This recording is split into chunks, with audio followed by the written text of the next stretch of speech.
Movie की शुरुआत होती है 2061 से, जहां हमारा सूरज तेजी से एक्सपेंड हो रहा है, यानी कि इसके रेड जायंट बनने की प्रक्रिया शुरू हो चुकी है। और जो सूरज आज तक हमारे लिए एक वरदान था, वो अब अगले 100 सालों में पृथ्वी को निगल जाएगा तथा फिर अगले 200 सालों में वो पूरे सोलर सिस्टम को ही निगल लेगा। अब इस समस्या से बचने के लिए तथा संपूर्ण मानव जाति को इस त्रासदी से बचाने के लिए सारे बड़े देश आगे आते हैं तथा यूनिफाइड अर्थ गवर्नमेंट का निर्माण करते हैं। और इस यूनिफाइड अर्थ गवर्नमेंट के पास मानव जाति को बचाने के लिए दो रास्ते हो सकते हैं, जहां पहला प्लान ये हो सकता है कि पूरी मानव जाति को ही दूसरे प्लेनेट पे बसा लें, जिससे हम मानवों का अस्तित्व बच जाएगा। लेकिन मूवी की टाइमलाइन के हिसाब से सूरज पृथ्वी को अगले 100 सालों में निगल लेगा और अभी तक हमें किसी भी दूसरे हैबिटेबल प्लेनेट का पता नहीं है। वहीं दूसरा प्लान ये हो सकता है कि पूरी पृथ्वी को ही हम दूसरे सोलर सिस्टम का हिस्सा बना ले, जिससे भी मानव जाति का अस्तित्व बच जाएगा। दोनों प्लान्स को मद्देनजर रखते हुए यूनिफाइड अर्थ गवर्नमेंट दूसरे प्लान यानी पृथ्वी को नजदीकी सोलर सिस्टम अल्फा सेंचुरी में शिफ्ट करने का तय करती है, जिसके बाद इस प्रोजेक्ट पे तेजी से काम चलता है और इस प्रोजेक्ट को नाम दिया जाता है द वॉन्डरिंग अर्थ। पूरी दुनिया के मेहनत के बदौलत ये पूरी पृथ्वी के आधे भाग में 10,000 अर्थ इंजन बना लेते हैं, जिन्हें हम बूस्टर्स या थ्रस्टर्स भी कह सकते हैं। और यही अर्थ इंजन हमारी अर्थ को एक्सीलरेट करेंगे तथा नजदीकी सोलर सिस्टम अल्फा सेंचुरी तक ले जाने में हमारी मदद करेंगे। अब एक व्यक्ति को दिखाया जाता है जिसका नाम पेकियांग होता है और वो भी इस वॉन्डरिंग अर्थ प्रोजेक्ट में नेविगेशन प्लेटफॉर्म का एक मेंबर है। तो अब वॉन्डरिंग अर्थ प्रोजेक्ट को अंजाम देने से पहले उसे स्पेस स्टेशन जाना है, तो वो अपने 4 साल के बेटे से अपने मिशन को लेके बातें कर रहा होता है और उसे बताता है कि उसे कल मिशन पर वापस लौटना है। तो वो अपने बेटे को उसके नाना जी के पास छोड़ देता है और पृथ्वी पे सेफ रहने के लिए उन्हें अंडरग्राउंड सिटीज का पास भी देता है। अब अगले दिन पेकियांग स्पेस स्टेशन में वापस लौट जाता है और अपने मिशन को जारी रखता है। दरअसल यह स्पेस स्टेशन पृथ्वी से 1 लाख किलोमीटर की दूरी पर होता है तथा इसका काम होता है कि ये पृथ्वी को सही रास्ते के लिए नेविगेट करे। इस स्पेस स्टेशन का नाम होता है मॉस और ये पूरी तरह AI यानी कि आर्टिफिशियल इंटेलिजेंस से लेस है। स्पेस स्टेशन में वापस लौटने के बाद सारे क्रू हाइपर स्लिप में चले जाते हैं। तो वहीं जब पृथ्वी पे इन 10,000 अर्थ इंजन को एक साथ स्टार्ट किया जाता है, तो पृथ्वी की रोटेशन यानी पृथ्वी अपने एक्सिस पे घूमना बंद कर देती है, जिसकी वजह से पृथ्वी को बूस्ट तो मिलती है, लेकिन इसके साथ ही भूकंप, तूफान तथा सुनामी भी आ जाती है। हालांकि मानव जाति ने पहले से ही इस खतरे से बचने के लिए अंडरग्राउंड सिटीज बनाई हुई होती है, लेकिन अंडरग्राउंड सिटीज में भी जब जगह नहीं रहती तो काफी पॉपुलेशन को बाहर ही रुकना पड़ता है, जिससे वो इस भयंकर त्रासदी का शिकार हो जाते हैं। लेकिन क्यू और उसके नाना जी को पेकियांग के दिए पास से अंडरग्राउंड सिटीज में एंट्री मिल जाती है, जिससे वो इस भयंकर त्रासदी से बच जाते हैं। अब कहानी शिफ्ट होती है इस सीन के 17 साल के बाद, जब हमारी अर्थ सौरमंडल के सबसे बड़े ग्रह यानी जुपिटर की ऑर्बिट में प्रवेश करेगा। दरअसल यूनिफाइड अर्थ गवर्नमेंट का प्लान होता है कि वो जुपिटर की ग्रेविटी का इस्तेमाल पृथ्वी के सफर को तेजी देने के लिए करेंगे, जिसे हम साइंस की भाषा में ग्रेविटेशनल पुल या स्लिंगशॉट कहते हैं। वहीं अब दिखाया जाता है कि क्यू अब बड़ा हो चुका है और वो हैवी ट्रक ड्राइवर भी बन चुका है। क्यू और उसकी छोटी बहन हैन पृथ्वी की सरफेस को देखने के लिए काफी क्यूरियस होते हैं, इसीलिए वो अपने नाना जी का पास तथा थर्मल सूट को चोरी कर पृथ्वी की सरफेस देखने के लिए निकल जाते हैं। जब वो पृथ्वी की सरफेस में आते हैं तो पाते हैं कि पृथ्वी की सूरज से दूरी तथा सूरज की रेड जायंट बनने की प्रक्रिया शुरू होने से पृथ्वी का तापमान अब -84 डिग्री तक पहुंच चुका है। पास में ही वो एक बड़े अर्थ इंजन को देखते हैं और इसी तरह के 10,000 अर्थ इंजन पूरी पृथ्वी पे बनाए गए हैं, जो कि अर्थ को एक्सीलरेट कर रहे होते हैं।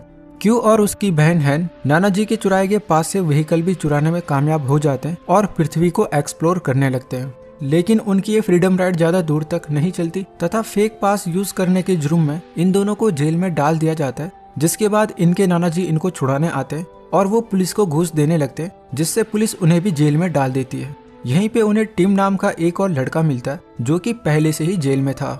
वहीं ऊपर स्पेस स्टेशन में दिखाया जाता है कि सारे क्रू मेंबर हाइपर स्लिप से उड़ चुके हैं और चाइनीज न्यू ईयर के दिन पेकियांग को रिटायरमेंट दे दिया जाएगा। पेकियांग के वेलकम के लिए पृथ्वी पे जोरों शोरों से तैयारियां भी चल रही होती हैं। वहीं उसका एक साथी क्रू उसके फेयरवेल को रंगीन बनाने के लिए उसे एक वाइन की बोतल देता है, जो कि वो स्मगल करके लाया होता है।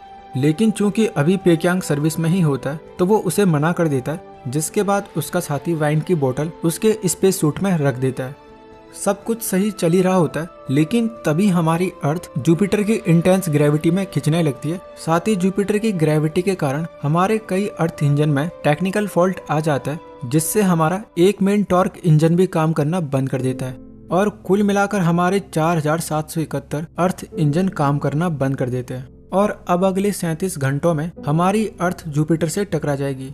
इधर जुपिटर की ग्रेविटी के कारण पृथ्वी में भूकंप आने लगता है और जेल में कैदियों को छुड़ा दिया जाता है। ये भूकंप इतना भयानक होता है कि पृथ्वी की सतह में लैंडस्लाइड होने लगते हैं। जेल से निकलने के बाद ये चारों यानी क्यू, हैन, उनके नाना जी तथा टिम, जो कि पहले से ही जेल में था, ट्रक लेकर यहाँ से निकल जाते। बाहर भयंकर लैंडस्लाइड में इनके ट्रक के ऊपर बर्फ के पहाड़ गिरने लगते। वहीं ऊपर स्पेस स्टेशन में पृथ्वी के पल पल की जानकारी मॉस क्रूज को देता रहता है। जिसके बाद पेक्यांग क्यू के नाना जी को कॉल करता है और उसे पता चलता है कि ये सब एक ही ट्रक में है।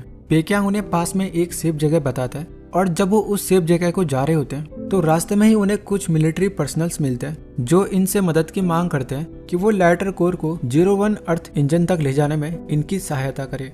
दरअसल इस लाइटर कोर से अर्थ इंजन स्टार्ट होता है और जो ड्राइवर इस लाइटर कोर को लेके जा रहा था उसने इस लाइटर कोर को पहाड़ी में गिरने से बचाने के लिए पहले ही अपने ट्रक को इससे डिटैच कर लिया था, जिससे लाइटर कोर तो बच जाता है लेकिन उस ड्राइवर की पहाड़ी में गिरने से मौत हो जाती है। तो अब इन्हें बेसिकली एक ड्राइवर की जरूरत होती है जो इस लाइटर कोर को 01 अर्थ इंजन तक पहुंचा दे। पहले तो क्यू के नाना जी इस काम के लिए मना कर देते हैं, लेकिन चूंकि ये 3.5 बिलियन लोगों का सवाल है तो वो इस काम के लिए राजी हो जाते हैं। ऊपर स्पेस स्टेशन में अपने बेटे को लेके परेशान पेक्यांग जब क्यू के नाना जी को कॉल करता है तो उससे सारी सिचुएशन मालूम पड़ती है, जिसके बाद पेक्यांग आर्मी पर्सनल से रिक्वेस्ट करता है कि वो उसकी फैमिली को वापस घर जाने दे। लेकिन आर्मी पर्सनल उसे बताते हैं कि लाइटर कोर को अर्थ इंजन तक लेके जाना जरूरी है, इसीलिए उन्हें क्यू के नाना जी की जरूरत तो पड़ेगी, लेकिन वे उसके बच्चों को घर जाने दे सकते हैं। जिसके बाद पेक्यांग अपने बेटे क्यू से बात करने की कोशिश करता है, लेकिन क्यू अपने पिता से एक तंजे लहजे में बात कर कॉल को डिस्कनेक्ट कर देता है। और जब वे सबके सब संघाई शहर पहुंचते हैं तो क्यू के नाना जी बहुत इमोशनल हो जाते हैं, क्योंकि वो उनका शहर था जो कि अब पूरी तरह बर्बाद हो चुका है। और इसी शहर में उन्होंने हैन को भी रेस्क्यू किया था जब पृथ्वी सुनामी, भूकंप और तूफान जैसी त्रासदी का सामना कर रही थी, यानी कि हैन क्यू की एडॉप्टेड सिस्टर थी। संघाई शहर इस भूकंप में पूरी तरह तबाह हो रहा है और लैंडस्लाइड हो रही है। ये इस भूकंप और लैंडस्लाइड से किसी तरह बचते हुए निकलते हैं, लेकिन तभी इनका रास्ता आगे ब्लॉक हो जाता है।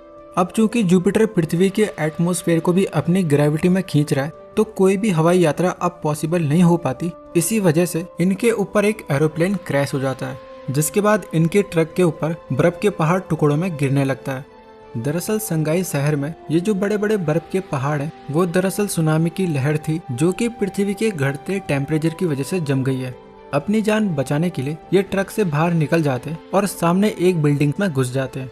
पहाड़ी के टॉप तक जाने के लिए इन्हें 82 फ्लोर्स का डिस्टेंस कवर करना पड़ेगा, जिसके बाद नाना जी और एक सोल्जर को छोड़ के सारे ऊपर चले जाते हैं। और जब क्यू के नाना जी और सोल्जर ऊपर आ रहे होते हैं तो भूकंप के कारण वो लिफ्ट टूट जाती है, जिसके बाद वो सोल्जर जो कि ऊपर आ रहा होता है अपनी ड्यूटी निभाते हुए क्यू के नाना जी को बगल वाले फ्लोर में फेंक देता है। लेकिन बावजूद इसके क्यू के नाना जी नहीं बच पाते, क्योंकि उनका थर्मल हेलमेट टूट गया होता है, जिससे उनकी ठंड में वहीं पे डेथ हो जाती है।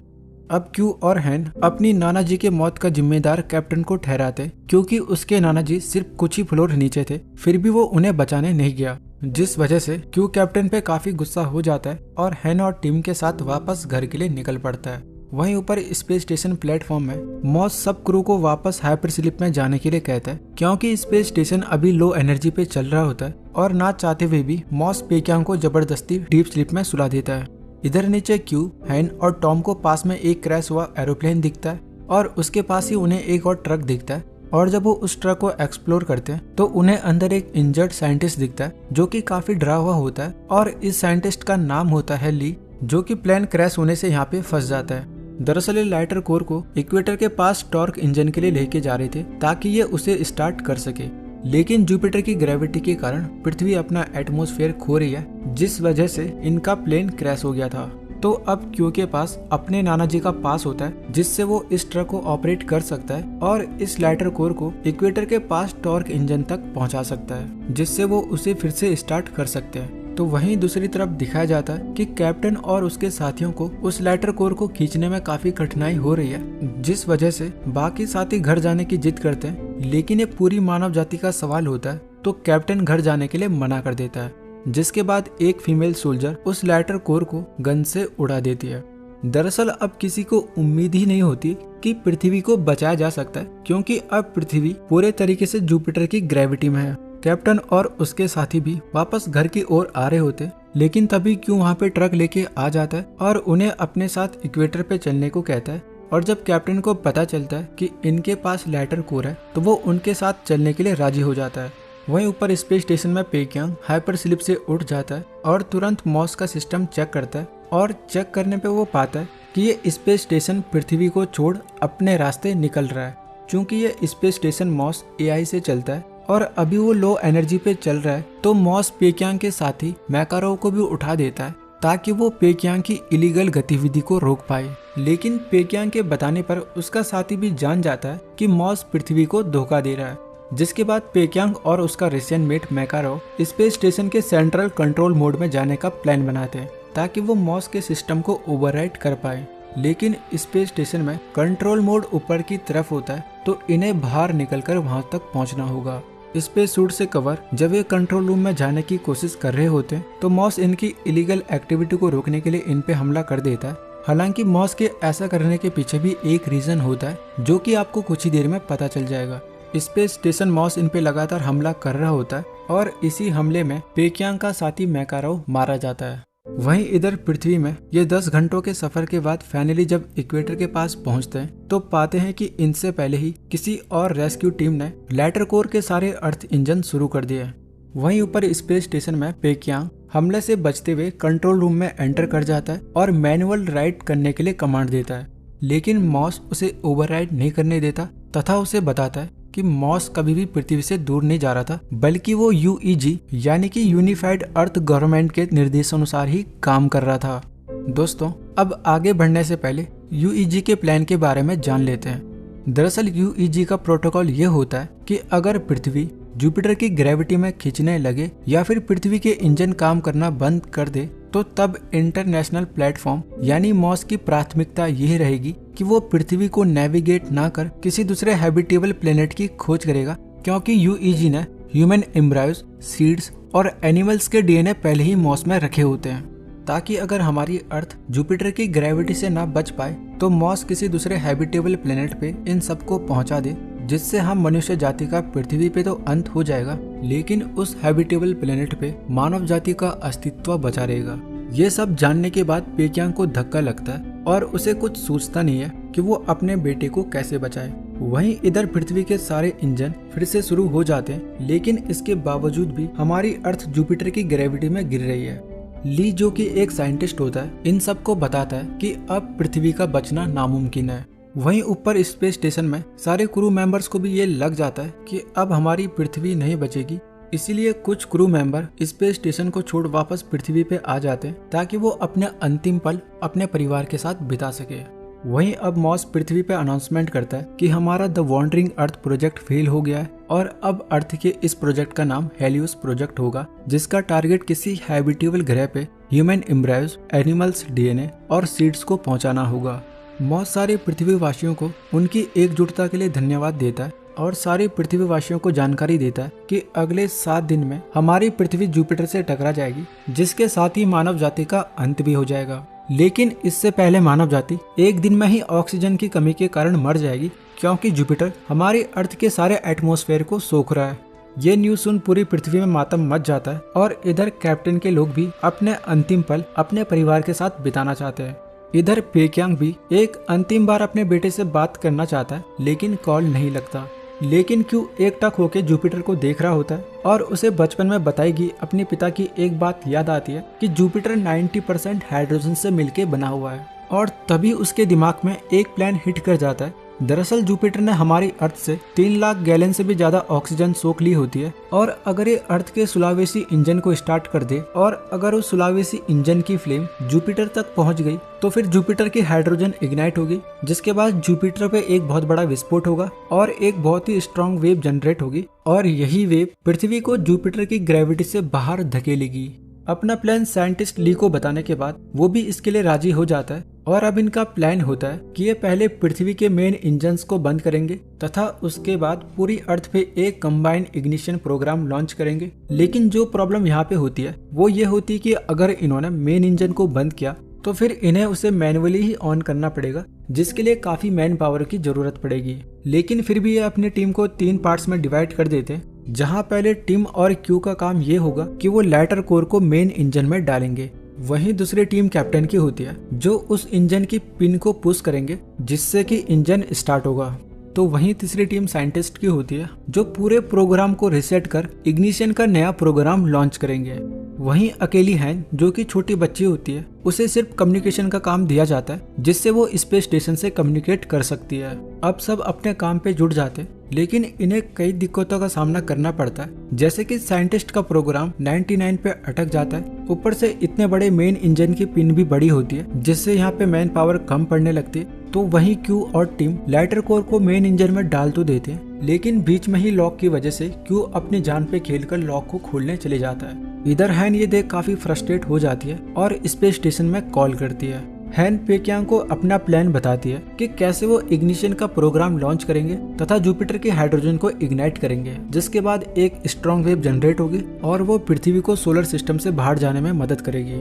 लेकिन तभी मॉस पेक्यांग को बताता है कि यही सेम प्लान एक इजरायली साइंटिस्ट ने भी सजेस्ट किया था, लेकिन इस प्लान का सक्सेस रेट 0 है। पेक्यांग भी अब पूरी तरह प्लान समझ जाता है, लेकिन यूनिफाइड अर्थ गवर्नमेंट उसकी मदद करने से मना कर देती है क्योंकि वो चाहते हैं कि हर पृथ्वीवासी अपने अंतिम पलों को अपने परिवार के साथ बिताए। हाँ, लेकिन यूईजी उसकी एक मदद करने के लिए तैयार हो जाते हैं कि वो हैन का मैसेज पूरी दुनिया में ब्रॉडकास्ट करेंगे। जिसके बाद हैन एक बहुत ही इमोशनल मैसेज पूरी दुनिया में ब्रॉडकास्ट करती है कि हम और कैप्टन की टीम पूरी दुनिया को बचाने का आखिरी प्रयास कर रहे हैं और हम इग्निशन के प्रोग्राम के तहत जुपिटर को इग्नाइट करेंगे, जिससे एनर्जी वेव जनरेट होगी और हमारी अर्थ बच जाएगी। लेकिन हमें आपकी जरूरत पड़ रही है और अभी हम सुलावेसी इंजन 03 पे मौजूद है और पृथ्वी को बचाने का अंतिम प्रयास कर रहे हैं।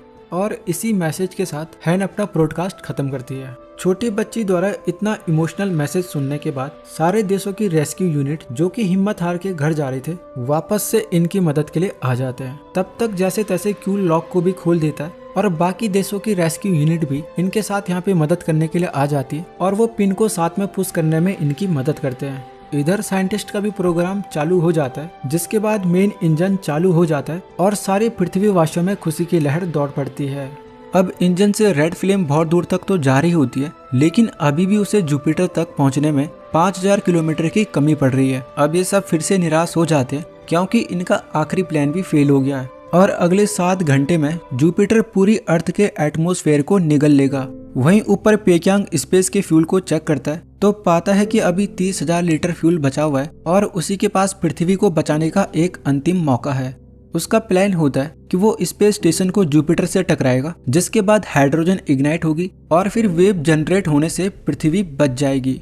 दोस्तों, अब यहाँ पे आप में से कई सोच रहे होंगे कि जब फ्लेम 5000 किलोमीटर कम पड़ रही है और जब जुपिटर अर्थ को अपनी ग्रेविटी में खींच ही रहा है तो फिर एक टाइम पे जुपिटर इग्नाइट हो ही जाएगा, तो फिर पेक्यांग ऐसा क्यों करेगा?